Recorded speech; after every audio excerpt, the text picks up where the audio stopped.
são mercadoria. Diferente entre vanguarda e massas. Ah, tá. Então, vanguarda e massas. Partido de vanguarda é um tipo de partido como é o PCB, por exemplo. Então, é um partido de quadros. É um partido que tem uma quantidade de militantes reduzido e é um partido que atua próximo a movimentos sociais da classe trabalhadora. É um partido que busca formar os seus quadros, os seus membros, né? A gente chama de quadros, e busca recrutar os destacamentos avançados da classe. O que isso quer dizer? Dentro da classe trabalhadora, surgem pessoas que são destacadas, que têm a consciência mais avançada, que têm a visão mais aguçada. Cabe ao partido recrutar essas pessoas e compor um partido sólido, monolítico, disciplinado, com os melhores quadros. E aí esse partido, por conseguinte, irá trabalhar próximo à classe trabalhadora, fazendo agitação, propaganda, desenvolvendo tática, elevando a consciência da galera, etc. Né? Partido de massas é um partido que busca ter uma grande quantidade de militantes dentro. Então são militantes que não precisam estar tão bem formados, não precisam ser militantes todo trabalhado na teoria, mas é um partido que é orientado por princípios revolucionários também, no caso da UP. Então, a UP é um partido de massas, que é marxista, que é orientado pelo marxismo-leninismo, que tem a perspectiva revolucionária, mas não é um... Quer ser, digamos assim. Mas devido ao seu contexto real, ele acaba sendo partido de vanguarda, não de massa. Partido de vanguarda. Exato. A UP é de massas, o PCR que é vanguarda. Então, por isso que é mais fácil entrar na UP, por exemplo. Porque a UP é um partido que busca ter uma grande quantidade de militantes. Porque e não existe melhor e pior, tá, gente? São só as duas táticas são necessárias, inclusive, no meu ponto de vista. O PT é um partido de massa, sim. Mas o PT é um partido que busca a via eleitoral e não a via revolucionária. Quando a gente se candidata, a gente não tá buscando a via eleitoral? Não. Não, isso é uma confusão comum. O nome partido faz parecer que um partido como o PCB e um partido como o PT, por exemplo, são a mesma coisa. Não são. A concepção de partido para um marxista é completamente diferente. Completamente diferente. A concepção de partido para um comunista, para um marxista, tem como perspectiva organizar a classe trabalhadora para uma revolução.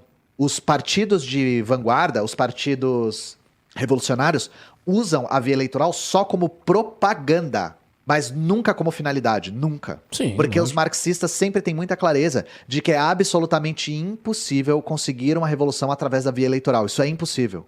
Tentaram fazer isso no Chile. E assim, um dos balanços que se faz é que o que aconteceu no Chile foi justamente consequência dessa tentativa. O que aconteceu no Chile é um exemplo de por que isso não é possível. Qual a minha opinião sobre voto útil? Absolutamente. É que, sabe, quando você fala de marxista hoje em dia, é que nem falar de protestante. Explica aí essa analogia, senhores protestantes aí do chat. O Ian basicamente se chamou de marxistas. Os católicos são os kantianos, os hegelianos.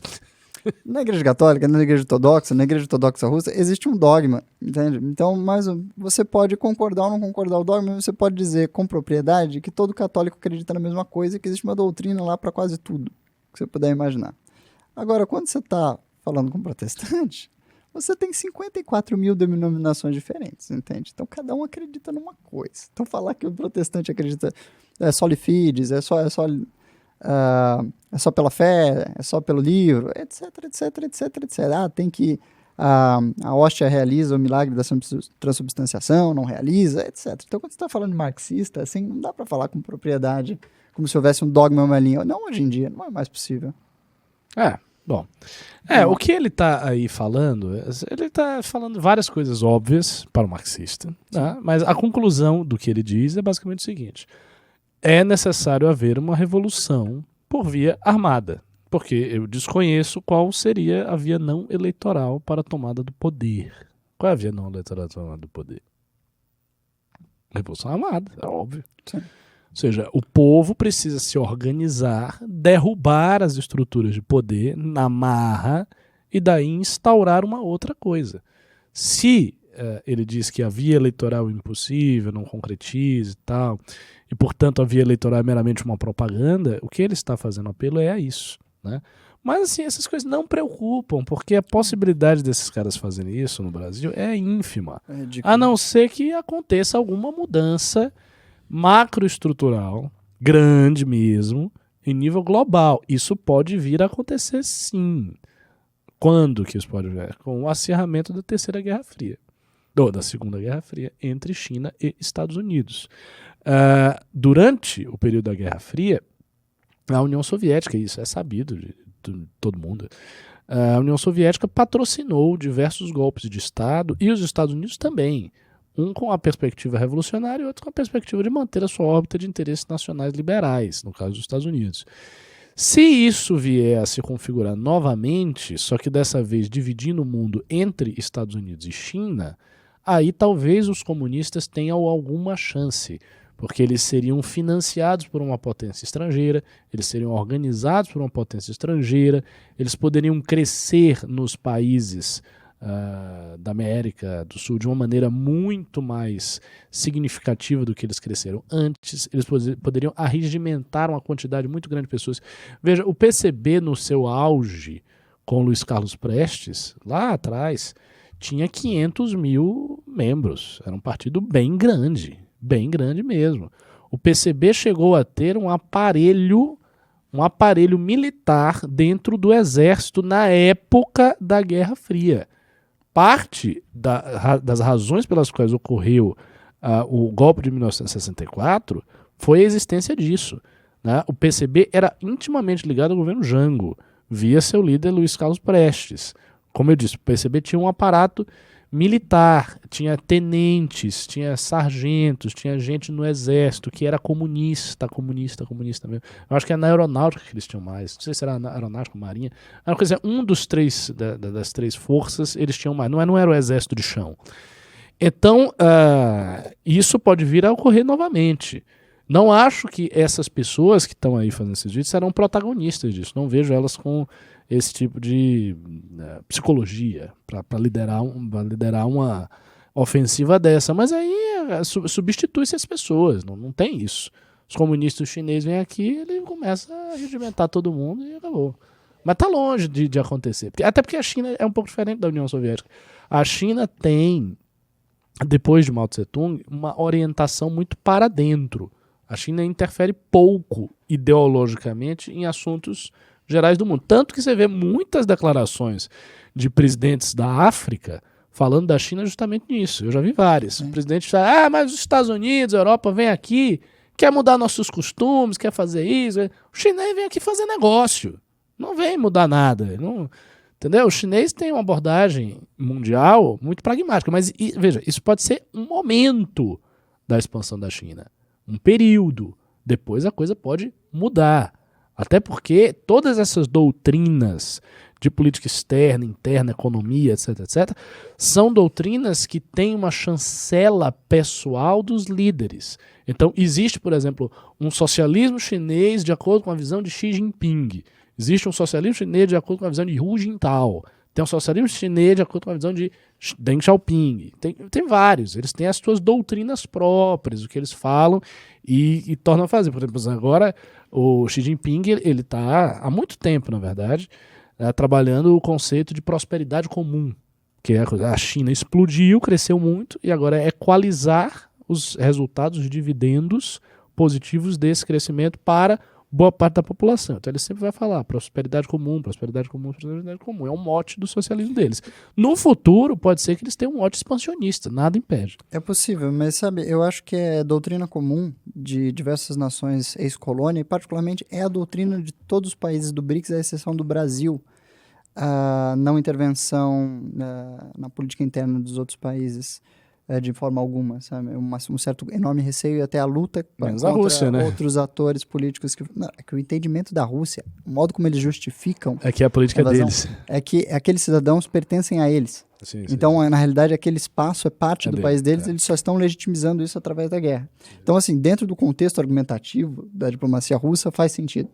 Mas é uma tradição bem grande na política indiana, né? A defesa da soberania institucional, nacional e política dos países aliados como aliança contra novas intentonas colonizadoras do mundo. Desde a independência, isso tem sido muito forte na diplomacia deles. E eu acho que essa tradição dificilmente, dos países asiáticos colonizados, dificilmente vai ser mudada nas próximas décadas. Eu acho que ela é muito sólida. Bela análise. Esse trecho aqui bombou no Twitter. Jesus. Teve quase 1 milhão de visualizações. Você vai falar de Jesus? Não, é porque ele aparentemente fala besteira. Vamos dar uma olhada também. Eu perguntei para um especialista. O Orlando, perguntei ao Orlando e ele falou, não, ele realmente está errado. Vamos ver. Existe bens de consumo. Porque a gente vive numa sociedade de alta fetichização da mercadoria. Né? Que o que é fetichização para o Marx? Né? É quando você olha para um objeto e você enxerga coisas para além das suas características materiais. Por isso, Status. O Favela venceu. O status é um exemplo, mas o fetiche vem de feitiço. Que é como se aquilo tivesse propriedades mágicas. Então, eu dou um exemplo de fetiche clássico. O iPhone. O iPhone não é vendido pelo preço que é vendido por conta das suas características materiais, mas por conta das suas características metafísicas. Para características para além da sua qualidade material. E aí pode ser status, pode ser você mostrar para os outros que você consegue, você achar que aquilo é um artigo de luxo, que tem algum tipo de refino, pode ser uma miríade de coisas, sabe? Outra coisa que é muito fetichizada são peças históricas. Peças históricas são compradas por preços exorbitantes muitas vezes, não porque características materiais imbuídas nela têm aquele valor, mas porque aquilo tem características para fora das suas características materiais. Valor histórico, valor de estudo, valor... Ferrari do Schumacher de 2003, pertencer 83 milhões de Cara, dólares. Você deu um exemplo muito bom. Vender, tipo, cueca de famoso, sutiã de famosa, camiseta de que não sei quem usou. É a camiseta e o seu bem material? Não, é a característica mágica que aquilo tem. Por isso que o Marx deu o nome de fetichismo, né? Então, a gente vive numa sociedade que está imbuída nesse fetichismo. Por quê? Porque esse movimento capital. Então, não é. Né? Realmente ele errou, mas assim, eu já ia dizer isso aqui, porque eu disse antes, esses conceitos de Marx são conceitos complicados. A diferença de valor de uso e valor de troca, fetichismo da mercadoria, conceito de alienação, tudo isso é meio difícil. O fetichismo da mercadoria, pelo que eu me lembro das minhas leituras de Marx, é o seguinte: é uma espécie de comodificação de outros bens sociais. É como se a mercadoria ela se tornasse a forma com que os demais bens sociais são trocados dentro da sociedade, como as pessoas concebem os bens sociais, como as pessoas concebem diversos aspectos da vida que não deveriam ser reduzidos à mercadoria. Não é a mesma coisa de um fetiche pelo luxo. O que ele está dizendo aí é o seguinte, é que o luxo para a marca, né? A marca Lacoste, você tem uma camisa igual, sem a marca Lacoste, você bota a marca Lacoste, o cara compra a marca Lacoste a, sei lá, R$700 e a outra a R$100, então há embutido um fetichismo da mercadoria, mas não é isso. É o contrário, é como se, por exemplo, as relações pessoais de amizade e amor fossem submetidas à forma da mercadoria, ou a arte fosse submetida à forma da mercadoria. Isso, para mim, pelo que eu me lembro, é o fetichismo da mercadoria. Eu achei mais interessante como ele usa erroneamente o termo metafísica, né? Ele está usando metafísica para lidar com os aspectos subjetivos de um iPhone, que dão um valor de mercado a ele, por se identificarem com poder de consumo, etc, etc. Isso não é propriamente metafísica, isso não diz respeito à realidade objetiva do celular. Isso é meramente a subjetividade do bem de consumo. Mas, bem, tem demais pessoas cometendo esses erros aí. Sua imprecisão. A gente é muito bonzinho. O Davi tá com raiva, ele quer que a gente meta o dedo na cara do comunista. É o burro! Você é idiota! Não sabe nada! Não corte aí. Aí o cara já vem cortar. Não, para com isso, pô. Eu tô fazendo, obviamente, uma piada aqui, pô. Pelo menos ele tentou, ele leu alguma coisa ali. Pois é, acontece.